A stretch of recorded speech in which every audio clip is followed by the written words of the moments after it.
Hello everyone, आज हम करने जा रहे हैं MCQs of section number 124 to section number 134 of Indian evidence Act. ये आता है चैप्टर नंबर 9 में। इसका जो है फर्स्ट पार्ट हम लोग कर चुके हैं और अपलोड कर चुके हैं, और अभी ये वाला जो है सेकंड पार्ट है। तो इसका फर्स्ट एमसीक्यू है। हालांकि देखिए अभी इसमें एमसीक्यूज जो है वो थोड़े ही हैं, तो ज़्यादा टाइम नहीं लगेगा इस वीडियो को। फर्स्ट क्वेश्चन है, for protection under section 124 of the Indian evidence Act the communication is to be made. अब इसमें कम्युनिकेशन क्या होने चाहिए? To a public officer in official confidence, to a public officer as an ordinary cause of his duty, या to a public officer as a routine matter. ठीक है, तो इसमें क्या है? Official confidence. देखिए 124 में क्या आता है? ऑफिशियल। ओ पहले आता है, पी बाद में आता है, ये मैंने आपको बताया था। तो ओ पहले आता है तो क्या है? ऑफिशियल कॉन्फिडेंस, क्योंकि ये ऑफिशियल कम्युनिकेशन से रिलेटेड है। देन नेक्स्ट क्वेश्चन है, under which section of Indian evidence act 1872 a public servant shall not B compelled to disclose communication made to him in official confidence। इसके options हैं। Option number 1 है section number 123, section number 124 second option है, section number 125 and then section number 126।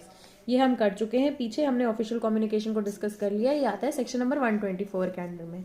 Next question है, no revenue officer shall be compelled to say whence he got any information as to commission of any offence against the public revenue. This provision is contained in. अब ये कौन से section में है? ये क्या section number 125 में है, या सेक्शन नंबर 124 में है, या फिर सेक्शन नंबर 123 में, या सेक्शन नंबर 126 में है?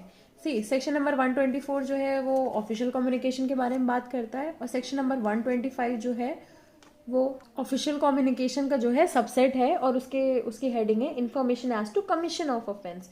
अभी कमीशन ऑफ ऑफेंस के बारे में जो रेवेन्यू ऑफिसर है वो नहीं बता सकता। रेवेन्यू ऑफिसर क्या है? Information of commission of an offence.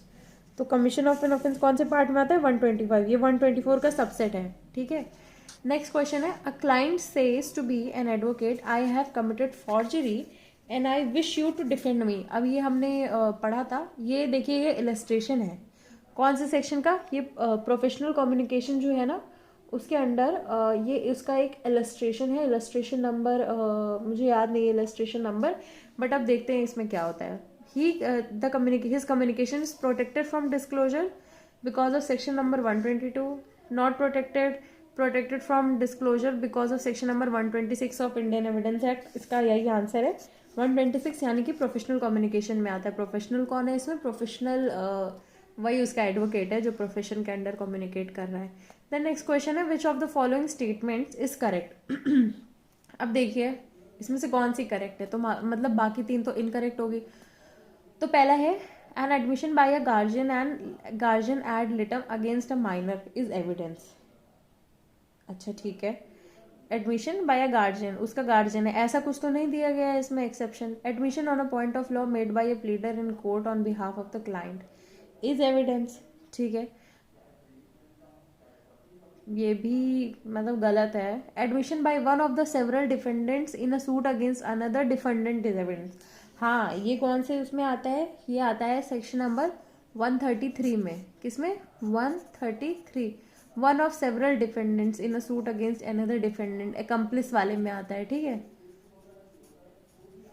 Accomplish में इसमें आप दे सकते हो। ये सब गलत है। ये सब देखिए, जो चीज़ आपने पढ़ी नहीं है वो नहीं है, वो एग्जिस्ट नहीं करती है।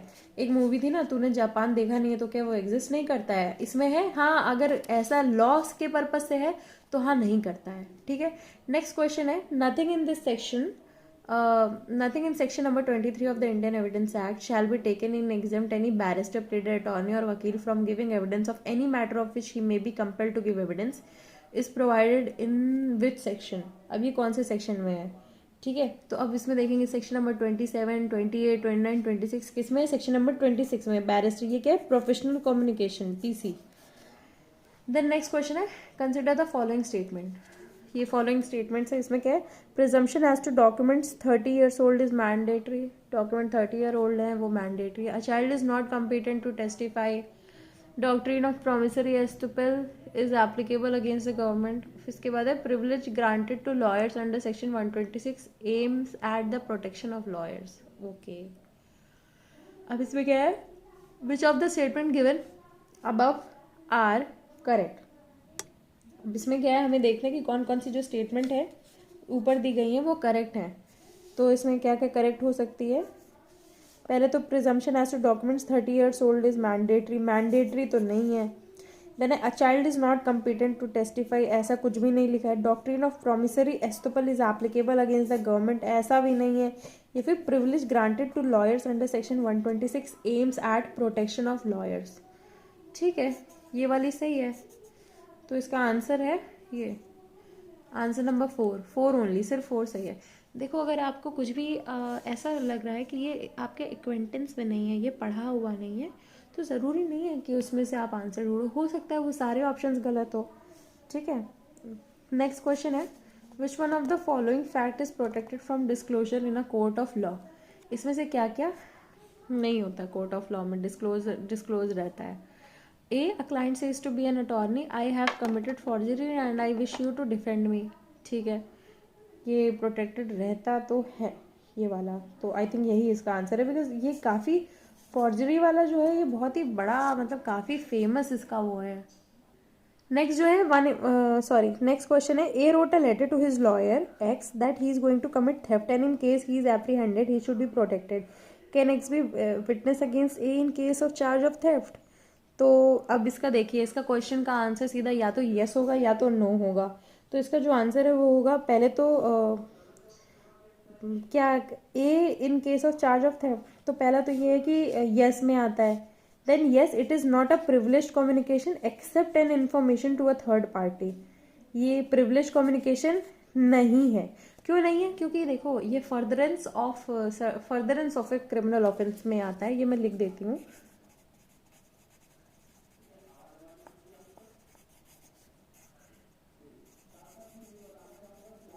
देखिए ये आता है फर्दरेंस ऑफ क्रिमिनल ऑफेंस के अंडर आता है। इसलिए देखो अगर कोई ऐसी चीज़ भी प्रोटेक्टेड हो जाएगी तो फ्यूचर जो ऑफेंसेस है वो सेव नहीं होंगे, पहले जो हो गए बट फ्यूचर ऑफेंसेस सेव नहीं होंगे। नेक्स्ट क्वेश्चन है, the provisions of section number 126 of the Evidence Act dealing with confidentiality of professional communication shall apply to. ये किस में अप्लाई होंगे, क्लर्क्स, लीडर के सर्वेंट, हाँ ठीक है, इनमें भी अप्लाई होंगे। इंटरप्रेटर वाला नहीं था, इंटरप्रेटर्स पे अप्लाई होंगे। कौन सा था, section number 127। Interpreters of barrister, हाँ इनमें होंगे, इन सब पे ये अप्लाई होंगे। ऑल ऑफ द अबव इसका आंसर है। देन नेक्स्ट क्वेश्चन है, the professional communication between an advocate and his client can be disclosed before the court with the consent of the client. अब देखो professional communication between an advocate और उसका जो client है वो disclose हो सकती है, कैसे, with the consent of the client, client के कंसेंट से, या without the consent of the client if made in furtherance of an illegal purpose के उससे, या फिर without the consent of the client if the advocate comes to know that any crime और fraud has been committed since the commencement of his employment. ठीक है, अब इसमें क्या क्या है, with the consent of the client professional communication, हाँ इससे हो सकती है। Without the consent of the client if made in furtherance of illegal act, अब वो इलीगल एक्ट करने के लिए बोल रहा है, हाँ तो फिर तो भी वो कम्युनिकेशन बता सकता है। Without the consent of the client if the advocate comes to know that any crime और फ्रॉड, हाँ अगर उसके आने के बाद से कोई क्राइम और फ्रॉड हुआ है, ये भी एक इलस्ट्रेशन है, एम्बेजलमेंट से रिलेटेड एक इलस्ट्रेशन था इसी क्वेश्चन का, इसी सेक्शन में। देन है ऑल ऑफ द अबव, तो obviously all of the above होगा क्योंकि यही इसका आंसर है। देन नेक्स्ट क्वेश्चन है, which one of the following statement is not true. इनमें से कौन सी स्टेटमेंट जो है वो ट्रू नहीं है। The professional communication between an advocate and his client can be disclosed before the court with the consent of the client, without the consent of the client। देखो professional communication between an advocate and his client can be disclose before the court with the consent of the client, ठीक है। Without the consent of the client नहीं, ये तो बिल्कुल भी नहीं है। तो इसमें क्या है, नॉट ट्रू ढूंढना है, तो यही है इसका आंसर, ठीक है। देन नेक्स्ट क्वेश्चन है, communication by client to the advocate is not permitted to be disclose under section dash of the Indian evidence Act. Communication by client to an advocate is not permitted to be disclosed। देखिए अपने कोई client है वो अपने advocate को कुछ बताता है, कुछ कम्युनिकेट करता है, वो परमिटेड नहीं है डिस्क्लोज करने के। किसके अंडर में, सेक्शन नंबर 126 के अंडर में, प्रोफेशनल कम्युनिकेशन में। देन आता है professional communication between advocate and his client is not admissible in evidence. क्या है? प्रोफेशनल कम्युनिकेशन एडवोकेट और हिज क्लाइंट के बीच में क्या है, एडमिसिबल है कि नहीं है, एविडेंशियल है। सी एडमिसिबल तो है विथ कंसेंट ऑफ क्लाइंट, ठीक है, बाकी नॉट एडमिसिबल ऐसा तो हो ही नहीं सकता, तुम कोई गवाही दो और उसे मना कर दे। Is a privilege communication only until the contract continue, ऐसा कुछ भी नहीं है, हमेशा ही रहेगी। Is not admissible until it is legal, ऐसा कुछ तो मैंने पढ़ा ही नहीं है, तो ऐसा नहीं हो सकता। इस एग्जैक्टली ऐसा कॉन्फिडेंस रखना है आपको कि अगर आपने पढ़ा नहीं है तो ऐसा नहीं हो सकता। देन नेक्स्ट क्वेश्चन है, a client says to be an advocate, I wish to obtain possession of property by use of a forged deed on which I request you to sue। एक क्लाइंट बोलता है कि मुझे एक forgery करनी है, simple है। This communication is protected from disclosure, ऐसा तो कुछ भी नहीं है जितना हम लोग पढ़ चुके हैं। नेक्स्ट है this communication is not protected from disclosure. Next है depends, none of the above. अब इसका आंसर देखिए है D, none of the above. क्यों? क्योंकि ये जो कम्युनिकेशन है ये एक तरह से क्या है, इट इज़ नॉट प्रोटेक्टेड, ठीक है, ये प्रोटेक्टेड नहीं है। This communication is not kind of, बताऊँ तो प्रोटेक्टेड नहीं है, sorry this communication is not protected from disclosure. हाँ, जो मैंने बोला था वही है, ना मुझे लगा कि इसमें कुछ और लिखा हुआ है। ओके, देन है next question, which of the following is mismatched. इनमें से कौन सा जो है मिसमैच्ड है? हाँ, थोड़ा सा बड़ा क्वेश्चन है ये, I think. Then official communication 124, matrimonial communication 122, ठीक है। Official communication 124 OP, professional communication P 126, कौन, ये तो कुछ है ही नहीं, तो यही होगा इसका आंसर। कॉन्फिडेंशियल कम्युनिकेशन क्या है? कुछ भी नहीं है, वो भी सेक्शन 127 में। देन आता है section 129 of Indian evidence Act states that no one shall be compelled to disclose to the court any confidential communication which has taken place between. अब देखिए 129 जो है वो बताता है कॉन्फिडेंशियल कम्युनिकेशन के बीच में, ठीक है। अब वो किसके बीच में हुई है? Company, legal professor, adviser and his client, ठीक है। किसके बीच में हुई है? इसी के बीच में हुई है, लीगल प्रोफेशनल के बीच में हुई है। 129, 128 और 129 जो है वो 126 के सबसेट हैं, है ना, इसमें आते हैं, लीगल प्रोफेशनल से रिलेटेड है। देन है next question, if question asked to witness to any matter relevant to the matter in issue and the answer given by witness to such question will criminate him, then. अब देखिए witness कोई भी ऐसा answer दिया है जो उसे क्रिमिनेट कर सकता है, तो क्या होगा? The witness shall be compelled to answer such question, the witness shall not be compelled. अब देखो ये कंपेलिंग टू आंसर वाला है, तो इसमें obviously witness shall be compelled to answer such question, but उसको क्रिमिनेट नहीं किया जाएगा अंटिल एंड अनलेस उसने झूठी गवाही ना दी हो। Then section number 190 है, testimony of an accomplice before it is accepted and acted upon must be corroborated from the testimony of another accomplice, must be corroborated from an independent source, need not be corroborated at all। यही हमने पढ़ा था कि कुछ भी corroborate नहीं किया जाएगा, बस उसकी जो testimony है वो admissible कर ली जाएगी। Next question is, an accomplice is a competent witness under section 118, 119, 132 और 133। इसमें से किस में है? सी 118 में तो नहीं है, 119 में बताया गया कि अगर डम विटनेस है तो वो कैसे करेगा, 132 में भी नहीं है, 133 में accomplice है। ये मैंने बताया था ना, 3 सिमिलर है, वो एक रस्सी पकड़े हुए हैं, ठीक है। 133 accomplice, ठीक है, ये इसका आंसर है। देन नेक्स्ट क्वेश्चन है, हाँ, N accomplice shall be competent witness against an accused person and a conviction is not illegal merely because it proceeds upon the uncorroborated testimony of an accomplice. Which of the following sections of the Indian Evidence Act enunciates the aforesaid principle? ठीक है, ये वाला principal कौन से section में है? Accomplish वाला, तो ये सेक्शन नंबर 133 हमने अभी ऊपर किया था। देन नेक्स्ट क्वेश्चन है, which of the following sections of Indian evidence Act relates to accomplice, 133 ये भी है। देन है, which one of the following is provided under section 133 of Indian evidence Act. इनमें से कौन सा प्रोवाइडेड है 133 में? तो ये क्या है? accomplice वाला, evidence of an accomplice। Next question है, select the right option based on following assertion reason.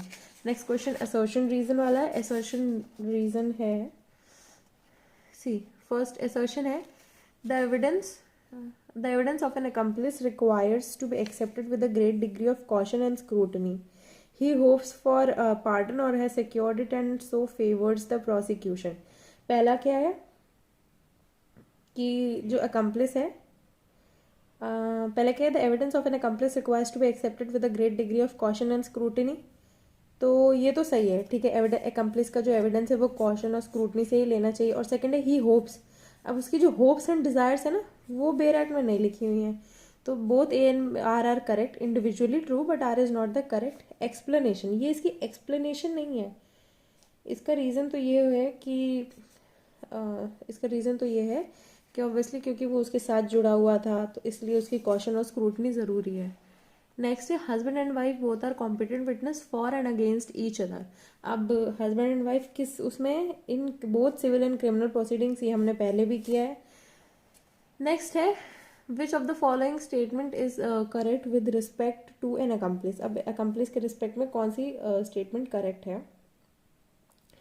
Section 11 sorry, हाँ, इसमें से कौन सी करेक्ट है. फर्स्ट है an accomplice shall not be competent witness. accomplice जो है वो कॉम्पिटेंट विटनेस नहीं होगा against an accused person. accomplice accused person के अगेंस्ट जो है वो नहीं होगा. Then an accomplice shall be a competent witness against an accused person. Obviously accomplice accused person, यही सही आंसर है. ठीक है, दूसरे भी आपको पढ़ने तो आप एक बार पढ़ लीजिए टू मेंटेन द क्लैरिटी.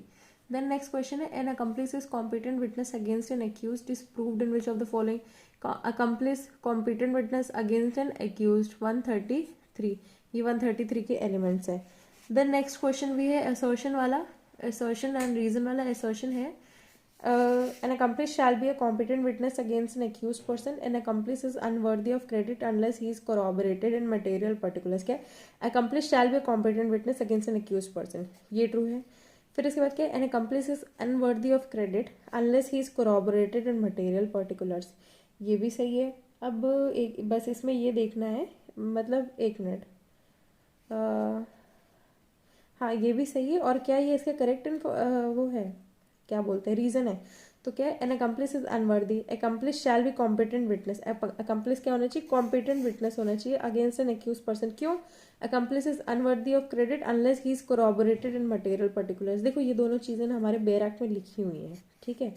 कोई तो दोनों एक दूसरे का असर्शन रीजन हो सकती हैं, क्योंकि ये ऊपर लिखा हुआ है, ये नीचे लिखा हुआ है, तो क्यों है. ऑब्वियसली ये नार true and R is the correct explanation of A.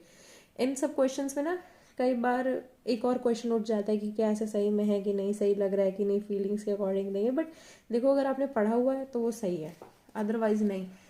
Exactly reason तो नहीं बैठ रहा है, बट ठीक है, दोनों अलग अलग चीज़ें बोल रहे हैं. नेक्स्ट क्वेश्चन है what is provision about an accomplice. Provision accomplice का क्या है. He is not competent witness, he is evidence, his evidence is irrelevant, his evidence should be believed blindly, his evidence is relevant under section 114 and 133 of evidence act. तो इसमें से इसका answer क्या होगा, D होगा, क्योंकि ये प्रोविजंस बताते हैं 114 में भी accomplice के बारे में. देन नेक्स्ट क्वेश्चन है which of the following statement is are not true. इसमें से कौन सी स्टेटमेंट जो है नहीं ट्रू है, नॉट ट्रू. ठीक है, तो अभी एक सेकेंड. तो ये क्वेश्चन कैसे करना है देखना है. An accomplice is a competent witness against an accused person, ये सही है, तो ये भी सही हो. तो कौन सा गलत हो जाएगा, ये गलत हो जाएगा. नेक्स्ट है conviction on the testimony on an accomplice is legal. अच्छा, कन्विक्शन से रिलेटेड है, अब इसको साइड रख लेते हैं. Then conviction on the testimony of an accomplice is legal only if it is corroborated. See अगर यहाँ पे 3 अकेले गलत है, ठीक है, तो 3 नॉर्मली गलत होगा ही. तो 3 इधर भी गलत है और 3 इधर भी गलत है, तो इसका आंसर क्या होगा, 1 एंड 2. क्यों, conviction on the testimony of an accomplice is legal है ना, लीगल हो सकता है. क्यों, अब इतना बार बताया गया है कि कहाँ लीगल है कहाँ नहीं. ठीक है, तो इसका आंसर होगा बी. एक बार एक क्वेश्चन फिर से देखना, इसमें लिखा हुआ है कौन सी स्टेटमेंट जो है वो नहीं ट्रू है. ठीक है, तो ये तो ट्रू है, 1 एंड 2 तो ट्रू क्या नहीं है, ये इसका आंसर है. ठीक है, दिस इज नॉट ट्रू. ठीक है, ये नेक्स्ट क्वेश्चन है who amongst the following is not an accomplice. तो इनमें से accomplice कौन नहीं है. तो a bribe giver, prostitute, a person receiving stolen property. तो इसमें है detective, B. A detective is not an accomplice. Next है मार्क द करेक्ट स्टेटमेंट, यानी कि बाकी की 3 सही नहीं होंगी. An accomplice is unworthy of credit unless he is corroborated in material particulars. Okay. An accomplice shall be a competent witness against an accused, and conviction is not illegal merely because it proceeds upon the uncorroborated testimony of an accomplice. देखो, accomplice जो है वो competent witness तो होगा, but वो unworthy of credit होगा. Credit यानी कि उसको कुछ मिलना, अनवर्दी होगा unless he is corroborated in material particulars. तो ये दोनों ही स्टेटमेंट सही है. ठीक है. नेक्स्ट क्वेश्चन है, evidence of an accomplice is relevant under which section? Section number 133. ठीक है, सेक्शन नंबर 133 में होगा. देन है नेक्स्ट क्वेश्चन है, ये है Dagdu versus state of Maharashtra is related with. अब ये जो Dagdu versus state of Maharashtra है, दगदू को दद्दू की तरह पढ़ लेना. ठीक है, ये जो यूपी के लोग होंगे वो समझ सकेंगे कि दद्दू हम किसे बोलते हैं. हम अपने ताऊ जी को या पापा के बड़े भाई को बोलते हैं, तो वो अपने पापा के क्या है? अकम्प्लिस. एक तरह से ऐसे मान लो. ठीक है, दद्दू इज अकम्प्लिस. नेक्स्ट क्वेश्चन है, who amongst the following is not an accomplish. इनमें से अकम्प्लिस कौन नहीं है? ठीक है, तो अब इसके वो है ऑप्शन है, a trap witness, then a raped girl, an eye witness to a murder, या ऑल ऑफ द अबव. अब इसमें से which of the following are not an accomplice? तो ये सारे अकम्प्लिस नहीं है. ट्रैप विटनेस कैसे अकम्प्लिस हो जाएगा? रेप्ड गर्ल कैसे अकम्प्लिस हो जाएगी? Eye witness to a murder कैसे अकम्प्लिस कैसे हो जाएगा? ठीक है. देन नेक्स्ट क्वेश्चन है, an accomplice is a competent witness under section number 133. Which of the following statements incorrect about accomplice? अब देखो, ये देखते हुए आपको समझ में आ रहा होगा कि section number 133 is very important. ठीक है, इनकरेक्ट है यानी कि बाकी कितनी इनकरेक्ट होंगी. कोर्ट में tender pardon accomplice under section 306 of CRPC. Okay. Court में tender pardon only to those offenses which are published up to 7 years of imprisonment. ऐसा कुछ भी नहीं है. Then it is necessary for the court to record its reason in every case. Where the object of pardoning is to obtain evidence from the accused. ठीक है, evidence लेने के लिए. तो क्या है, which of the following statements is incorrect? ये वाली जो है वो इनकरेक्ट है, बाकी जो है वो करेक्ट है. ठीक है. देन नेक्स्ट क्वेश्चन है, which of the following statement incorrect वाली तो हो गई. अगर आपने नहीं देखी थी तो आई एम सो सॉरी, एक बार क्वेश्चन देख लो, इनमें से कौन सी स्टेटमेंट इनकरेक्ट है. तो ये वाली है, कोर्ट में tender pardon only to those offences which are punishable up to 7 years of imprisonment. ठीक है. देन नेक्स्ट क्वेश्चन है, testimony of an accomplice before it is accepted and acted upon.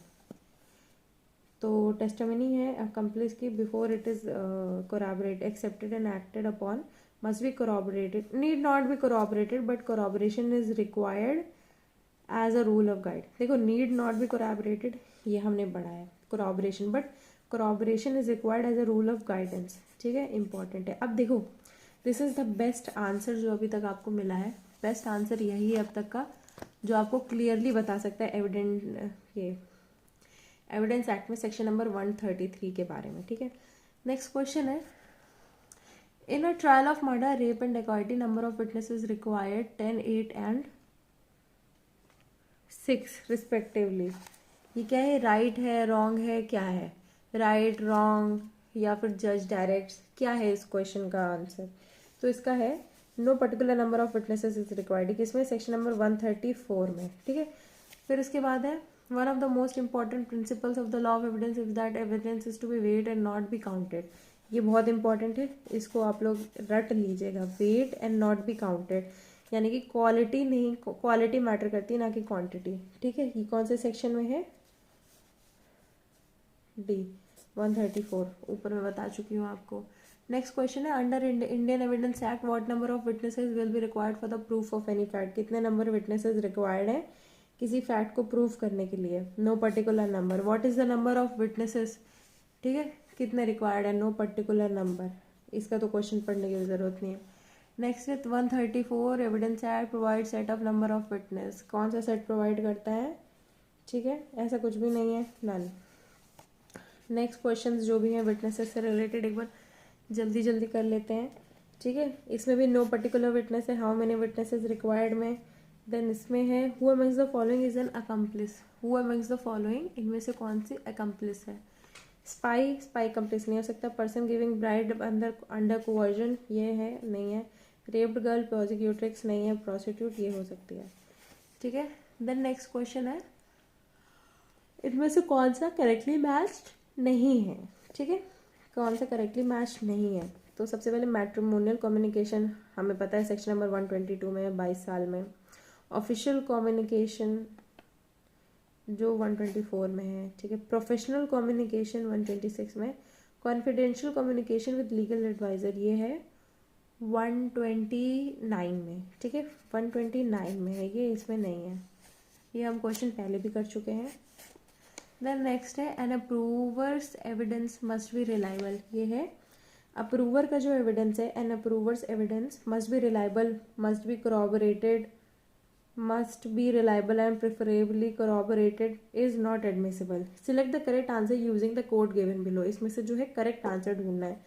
तो पहले must be reliable, approvers evidence, ऐसा कुछ भी नहीं है। must be corroborated, क्या corroborate करना चाहिए?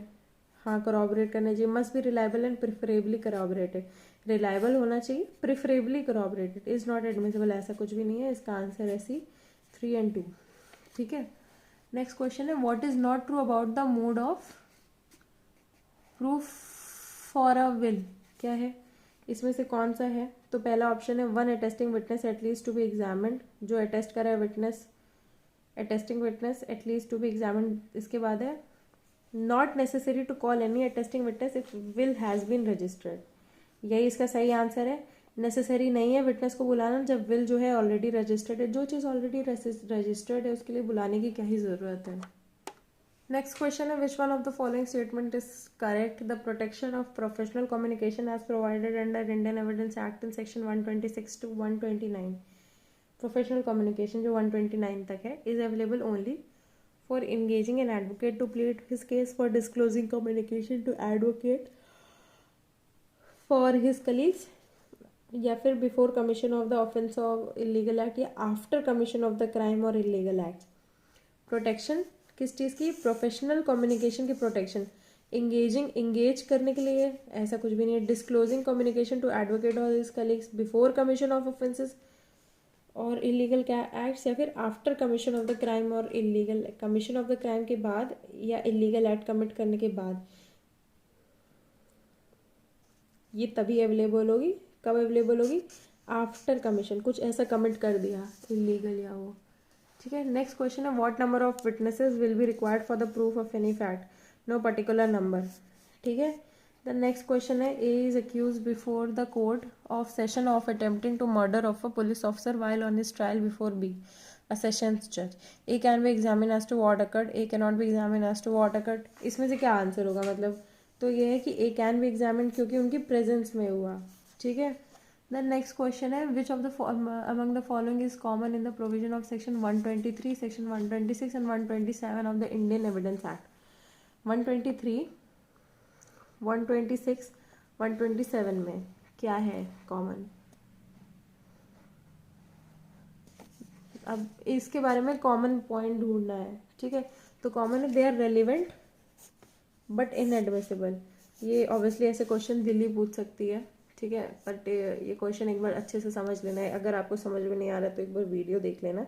हालांकि मैंने उसमें कनेक्शन तो नहीं बताया, बट ये है कि 120, 123, 126 और जो 127 है ये क्या है, रेलिवेंट है, ठीक है, but not admissible.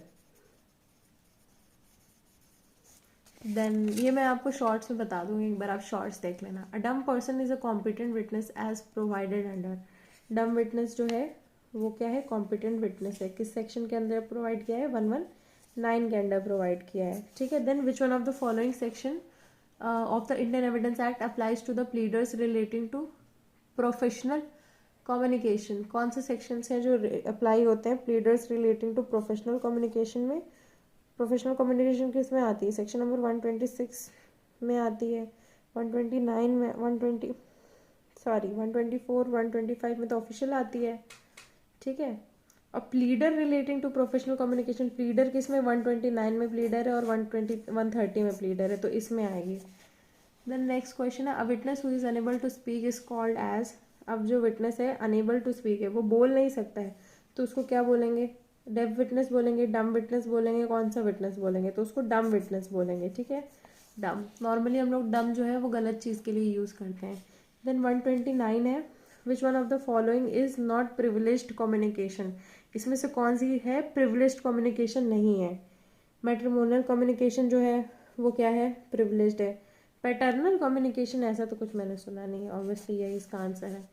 Then 1230, evidence given by dumb witness according to section 119 shall be treated to be oral evidence. Oral evidence की तरह लेंगे कि डॉक्यूमेंट्री एविडेंस की तरह लेंगे कि हेयर से एविडेंस की तरह लेंगे? कौन से एविडेंस की तरह लेंगे इसे? तो इसे लेंगे ओरल एविडेंस की तरह, ठीक है। Then next question है, which one of the following is correct statement according to law? An accomplice shall be competent witness against an accused person. Leading question may be asked in cross examination of a witness. The court may permit a party who calls a witness to put any question to him which might be put in cross examination by the adverse party. इसमें से कौन सा सही है? तो इसमें से obviously सारे ही सही हैं, क्योंकि अकम्प्लिस जो है वो कॉम्पिटेंट विटनेस होगा अक्यूज पर्सन के अगेंस्ट। लीडिंग क्वेश्चन में भी asked in cross examination. A court में permit a party who calls a witness to put any question to him which might be put in cross examination by the adverse party. ये भी सही है, court permit करेगा, ये भी हम लोग कर चुके हैं, ठीक है, all of the above. Then next question है, a magistrate can be compelled to answer questions on his own conduct as a magistrate in court. क्या है? A magistrate can be compelled to answer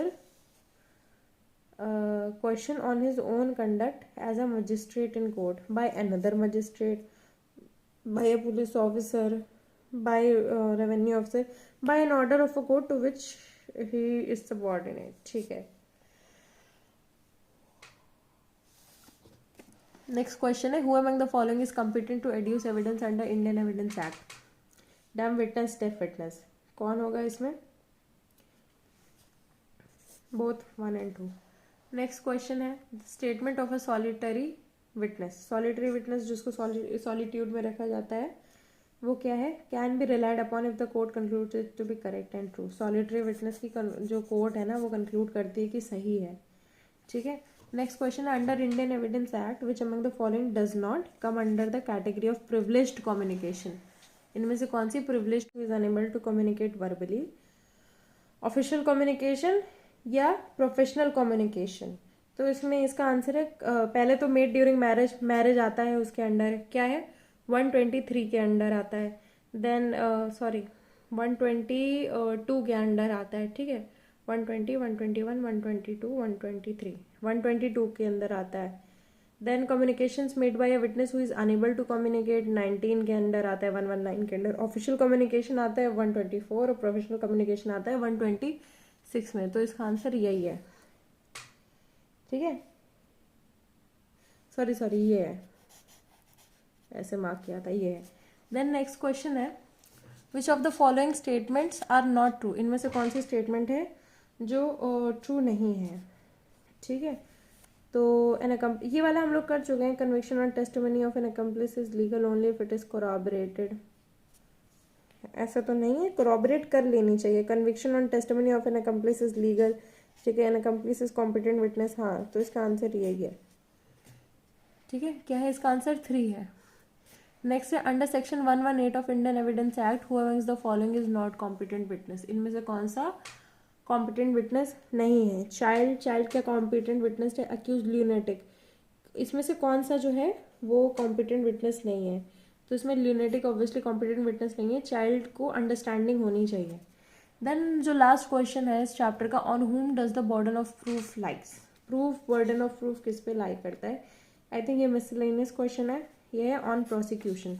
सो इसी साथ खत्म होता है हमारा single law publication से चैप्टर नंबर 9 पूरा। इसकी मैंने पूरी वीडियोस डाल दी हैं, आप एक बार इसकी प्लेलिस्ट भी देख लीजिएगा। Thank you.